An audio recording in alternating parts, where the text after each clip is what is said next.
Hello friends, it's Chops and welcome to another Chops vlog. We're actually doing a take two on this because I tried to do what I wanted to do earlier and just could not stop rambling. So I'm trying to shape it up. I don't normally do two takes. I normally do it all in one and then just go. But this one was kind of a big and important one, so I wanted to get it right. First things first, we are mainly done with WAD. I've gotten through the main quest lines in Talador and Gorgrond.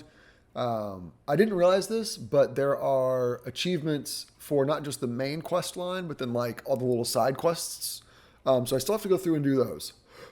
I didn't realize that was a thing, but we need to do that. And then I need to knock out WAD cooking.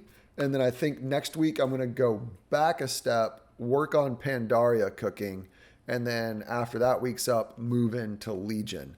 I think I've mentioned this before. Legion questing's mostly done. We had to do that early in the X-Pack because the gear at the end was super high eye level. It got nerfed, but we did it anyways. So moving into Legion is mostly just catching a few stray quests I might have missed somewhere.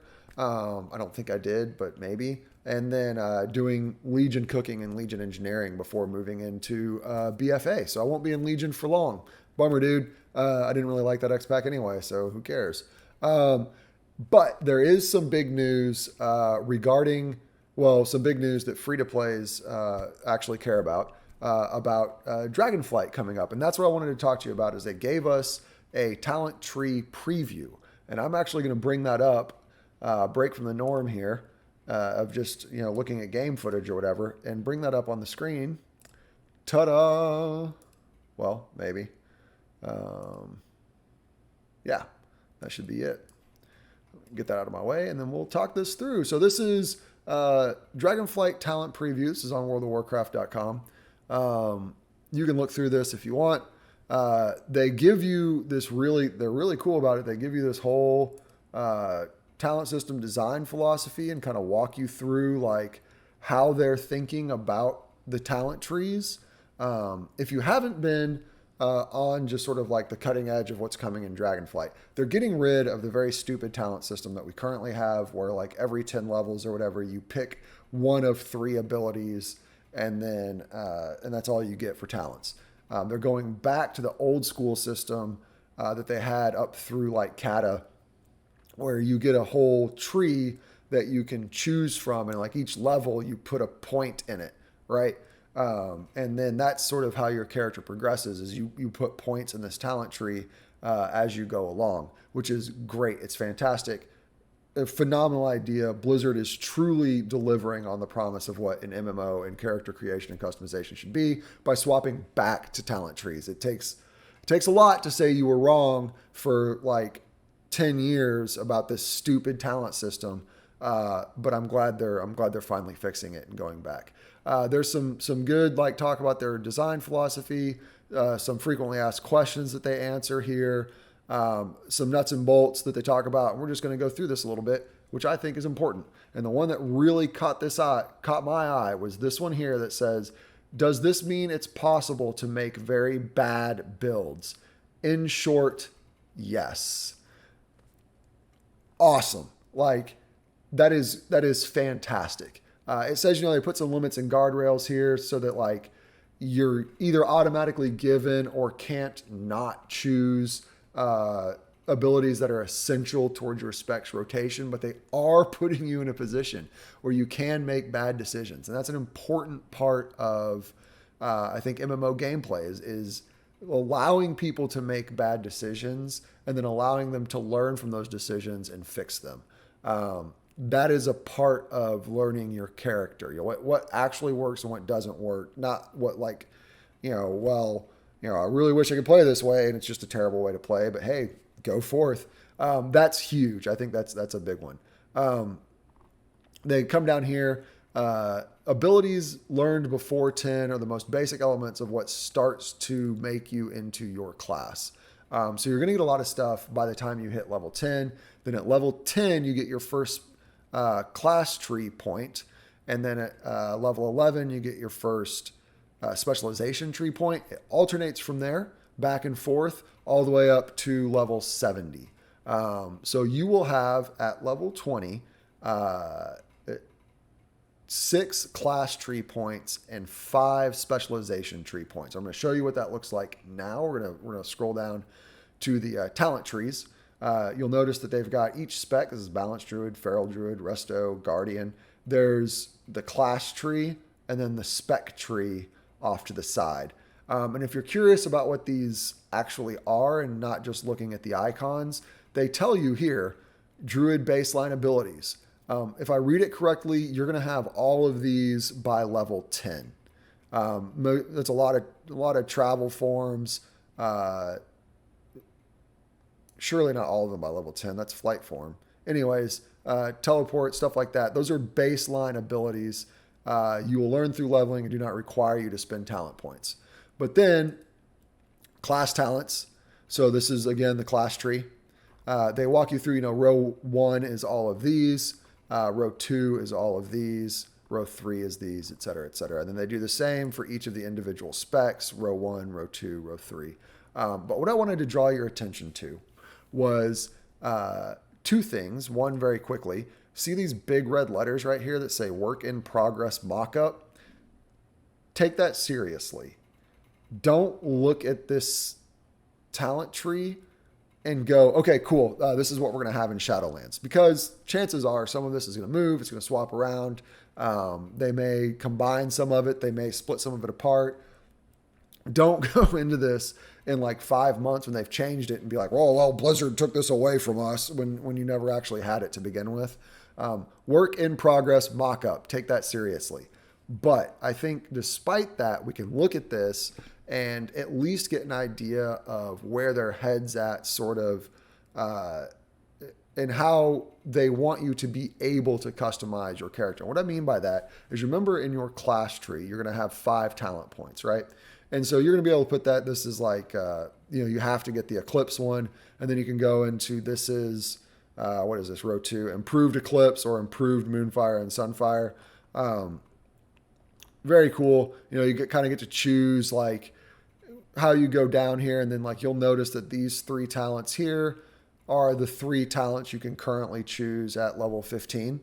Force of Nature, Nature's Balance, and Warrior of Elune, I think, something like that. And then, into these talents, you can get down here, I think, like 1, 2, 3, 4, 5. Yeah, you can get down here if you want to. So that's good to know. But so there's a couple of different ways you can kind of be a spellcastery balanced druid. And then over here, you get Starfall and Star Surge for free, which all druid specs have access to. You just get them for free because you're a balanced druid. So do you then want to spend your 6 talent points in your druid tree to be an improved Moonkin form? That's improved Moonkin form. This is Moonkin form, which also all specs will have access to. This does increases your damage just by like a flat percentage, hibernate. Cool. So do you want to come in and spend your talent points here? As a balanced druid, you want to come through and spend some talent points on some healing spells? Or would you prefer you want to come through and spend some talent points here on some feral and guardian spells?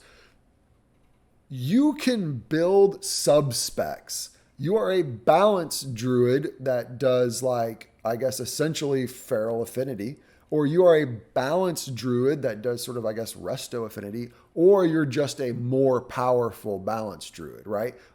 Do you want to do Kittykin, right? Do you want to do Restokin? Do you want to do that is phenomenal. And this holds true for all of the specs, right? So if I look at a Feral Druid here, I've got all my basic Feral Druid things, right? But then I could pick up Star Surge if I wanted to as a Feral Druid. I could make myself a much more ferally Feral Druid. I could pick up some healing spells. And, I haven't really looked through this, but maybe this makes Feral Druid, if you pick up the healing spells, maybe it makes them a very capable support class, just sort of an all-rounder utility class.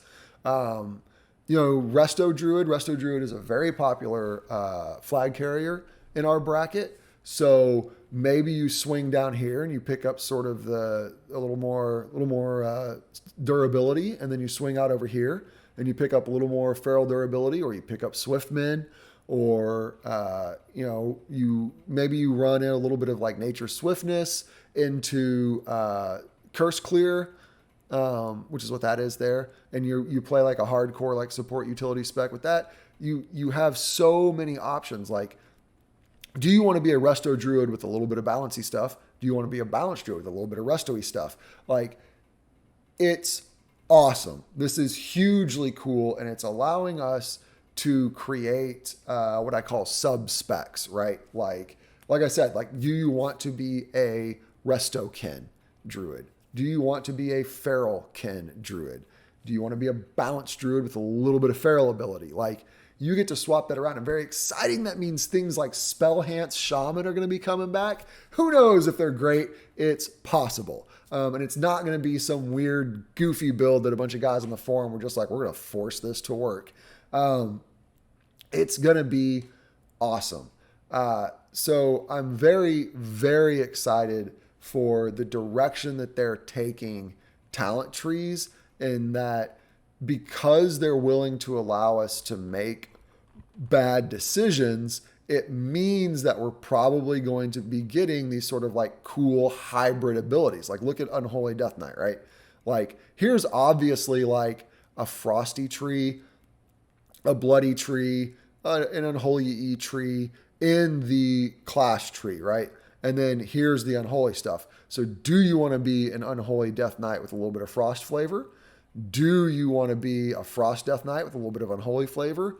Do you really want to like dive into and really commit to the Unholy part? Like, that's all up to you. And I think that that's awesome. It's phenomenal. It's going to mean that we as players have a ton more options, even at like level 20, man. Like, that is what's so cool about it, is that like, even at level 20, there will be, there's going to be Fury Warriors with a little bit of Prot flavor, and Prot Warriors with a little bit of Fury flavor. Like, it opens up this huge door for being able to play your character exactly like you want to be able to play them. Who knows, man? Maybe we're going to see people with Warriors putting together that sort of like gladiator spec that people were playing for a while, when you would take like a Fury Warrior with Titan's Grip, but you'd have like a two-hander in one hand and a shield in the other hand,